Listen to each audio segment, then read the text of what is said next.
Саламатсыңарбы балдар? Азыр биз силер менен математика сабагын өтөбүз. Бүгүнкү сабактын темасы көбөйтүү менен бөлүүнүн байланышы. Сабактын максаты окуучулар көбөйтүү менен бөлүүнүн байланышын үйрөнүшөт. Окуучулар мисалдарды жана маселелерди чыгарышат. Окуучулар математикада нөлгө бөлүүгө болбойт деген эрежени үйрөнүшөт жана колдонушат. Амалдарды аткар. Биз силер менен өткөн сабактарда өткөнбүз. 5 санын нөлгө көбөйтсөк, көбөйтүндү нөлгө барабар. Нөлдү 7-ге бөлсөк, тейинди нөлгө барабар. 0 санын 10-го көбөйтсөк, 0 келип чыгат. Ооз 2 чыгар. 29-ду 1-ге көбөйтөбүз. 86-ны 86-га бөлөбүз. 100-дү 1-ге көбөйтөбүз, 0-дү 100-гө көбөйтөбүз. 44-тү 1-ге көбөйтөбүз, 30-ду 30-га бөлөбүз. 0-дү 26-га көбөйтөбүз, 0-дү 26-га бөлөбүз. Балдар, силер бул мисалдарды чыгара аласыңар деп мен ишенем. Азаматтар, 29-ду 1-ге көбөйтсөк, 29. 86-ны 86-га бөлсөк, 1. 100-дү 1-ге көбөйтсөк, 100. 0-дү 100-гө көбөйтсөк, 0. 44-тү 1-ге көбөйтсөк, 44. 30 санын 30-га бөлсөк, 1. 0-дү 26-га көбөйтсөк, 0. 0-дү 26-га бөлсөк, 0. Жаңы тема.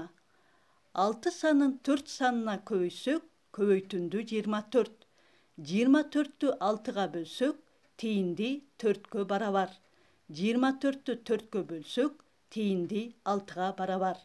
Балдар, ушул жерде көбөйтүү амалы менен бөлүү амалынын байланышы көрүп турабыз. 7 санын 8 санына көбөйтсөк, 56 келип чыгат. 56-ны 7-ге бөлсөк 8, 56-ны 8-ге бөлсөк 7. Көбөйтүндүнү көбөйтүүчүлөрдүн бирөөнө бөлсөк, экинчиси келип чыгат. Тейинди менен бөлүүчүнүн көбөйтүндүсү бөлүнүүчүгө барабар. Математикада нөлгө бөлүүгө болбойт деген эреже бар. Балдар, бул эрежени эч качан унутпагыла. 696 мисал. 3 санын 4-кө көбөйтсөк, көбөйтүндү 12-ге барабар. 12 санын кайсы санга бөлсөк, тейинди 3-кө барабар.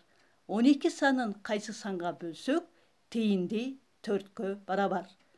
4-тү 7-ге көбөйтсөк, 28. 28 санын кайсы санга бөлсөк, тейинди 4. 28 санын кайсы санга бөлсөк, тейинди 7-ге барабар. Өз алдыңарча чыгарасыңар. Балдар, бул мисалды көбөйтүүнү кошуу менен, кошууну көбөйтүү менен алмаштырып, дептериңерге жазасыңар. Мисалы, 2 көбөйтүлгөн 3, 2-ден 3 жолу. 5 кошулган 5 кошулган 5, 5 көбөйтүлгөн 3. Үй тапшырма номер 700.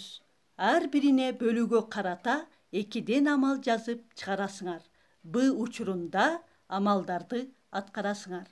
Балдар, бүгүнкү сабакка катышканыңарга рахмат. Бүгүнкү сабакта силер көп нерсени үйрөндүңөр. Саламатта калгыла.